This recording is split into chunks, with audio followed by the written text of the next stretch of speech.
बौद्ध, जैन धर्मों के अलावा दुनिया के कई इलाकों में स्वस्तिक के चिन्ह का बहुत महत्व है।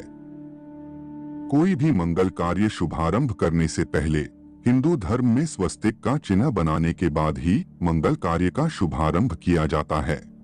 लेकिन यह स्वस्तिक का चिन्ह मंगलकारी क्यों है? यह चिन्ह असल में क्या दर्शाता है? इस स्वस्तिक चिन्ह का आकार कहां से लिया गया है?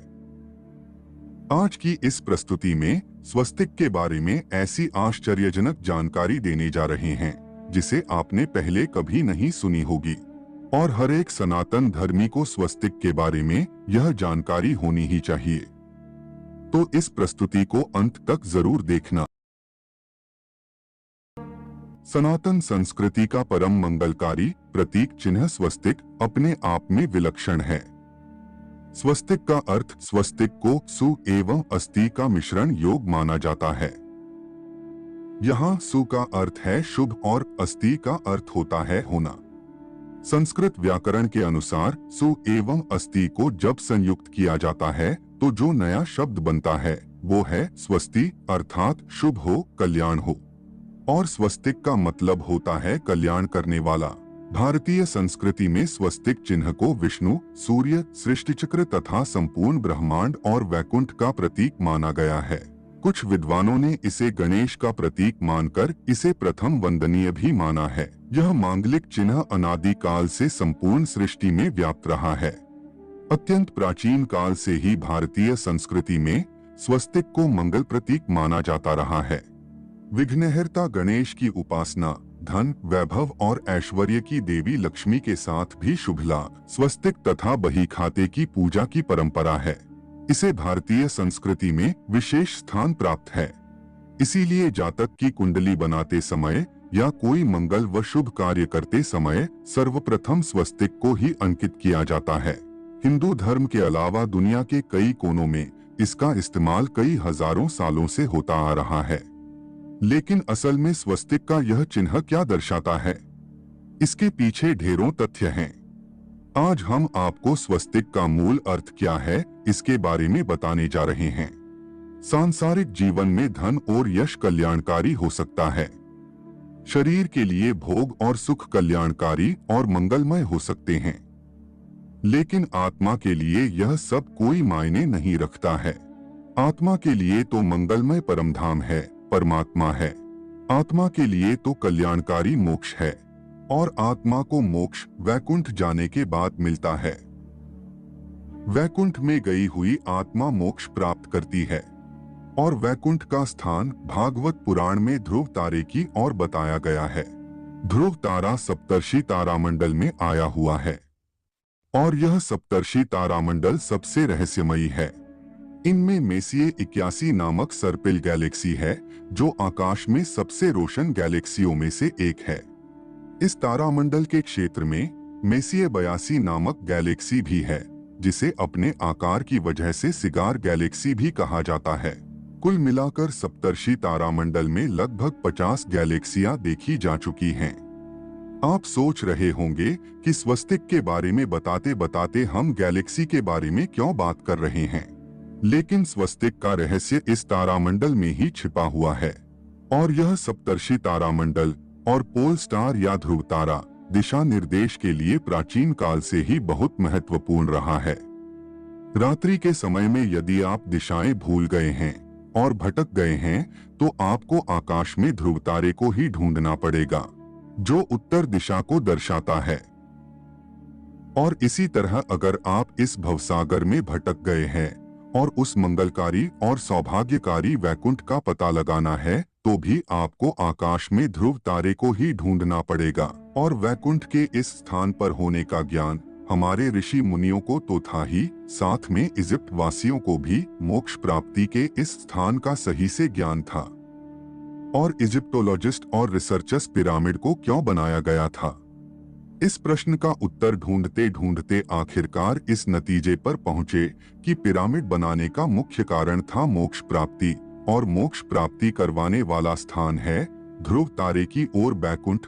और आप पिरामिड की संरचना को देखेंगे तो आप देखेंगे कि किंग चेंबर में से एक शाफ्ट 30 डिग्री एंगल से इस तरह से निकलती है जो सीधे ध्रुव तारे की ओर परफेक्टली जुड़ती है। इस शाफ्ट को बनाने का मकसद था किंग की आत्मा को सीधे परमधाम में मोक्ष मिल सके। और ऐसा सिर्फ हम ही नहीं कह रहे हैं, लेकिन जेरेमी नेडलर नाम के इजिप्शियन विशेषज्ञ ने भी अपनी किताब shamanic wisdom in the pyramid text में इसे विस्तार पूर्वक समझाया है। तो आप समझ सकते हैं कि प्राचीन काल में ध्रुव तारा और सप्तर्षि तारामंडल कितना महत्व प्रदान करने वाले इस मंगलकारी और सौभाग्यकारी स्थान का पता लगाने के लिए आपको सप्तर्षि तारामंडल और ध्रुव तारे को ढूंढना होगा। और सप्तर्षि तारामंडल को कोई भी आसानी से ढूंढ सकता है। सप्तर्षि तारामंडल 7 तारों का समूह है और उसके पहले 2 तारों की सीध में देखेंगे तो आपको सामने ध्रुव तारा दिखाई देगा। और यह सप्तर्षि तारामंडल वर्ष में अलग अलग ऋतुओं में अलग अलग स्थान पर दिखाई देता है। वसंत ऋतु में यह तारामंडल ध्रुव तारे से ऊपर की ओर दिखाई देता है। शीतकाल में यह तारामंडल ध्रुव तारे से पूर्व की ओर दिखाई देता है। शरद ऋतु में यह तारामंडल ध्रुव तारे से क्षितिज की ओर दिखाई देता है। और ग्रीष्म ऋतु में यह तारामंडल ध्रुव तारे से पश्चिम की ओर दिखाई देता है। अब आप देखेंगे कि यह जो आकृति बन रही है वह स्वस्तिक की बन रही है। अब आपको समझने में कोई मुश्किल नहीं होगी कि स्वस्तिक की 4 भुजाओं को क्यों 4 दिशाओं का रूप माना गया है और स्वस्तिक के केंद्र को क्यों विष्णु का स्थान बताया जाता है। प्राचीन काल में प्रतीकों का बहुत ज्यादा प्रयोग किया जाता था। यहाँ तक कि प्राचीन काल की भाषा लिपि भी प्रतीकों से बनी हुई है। और आकाशीय नक्षत्र को भी कोई ना कोई वस्तु का प्रतीक माना गया है। इसी तरह स्वस्तिक भी मोक्ष प्रदान करने वाले बैकुंठ का प्रतीक है। भगवान विष्णु और बैकुंठ का प्रतीक होने के कारण स्वस्तिक को परम मंगलकारी और सौभाग्यकारी माना जाता है। अब हम आपको स्वस्तिक के बारे में अन्य कई प्रकार की व्याख्याएं की गई है, इसके बारे में बताते हैं। हिंदू मान्यताओं के अनुसार यह रेखाएं 4 वेदों ऋग्वेद, यजुर्वेद, अथर्ववेद और सामवेद का प्रतीक हैं। कुछ यह भी मानते हैं कि यह 4 रेखाएं सृष्टि के रचनाकार भगवान ब्रह्मा के 4 सिरों को दर्शाती हैं। इसके अलावा इन 4 रेखाओं की 4 पुरुषार्थ, 4 आश्रम, 4 लोक और 4 देवों यानी कि भगवान ब्रह्मा, विष्णु, महेश और गणेश से तुलना की गई है। हिंदू धर्म में माना जाता है कि यदि स्वस्तिक की 4 रेखाओं को भगवान ब्रह्मा के 4 सिरों के समान माना गया है, फलस्वरूप मध्य में मौजूद बिंदु भगवान विष्णु की नाभि है, जिसमें से भगवान ब्रह्मा प्रकट होते हैं। स्वस्तिक की 4 रेखाएं एक घड़ी की दिशा में चलती हैं, जो संसार के सही दिशा में चलने का प्रतीक है।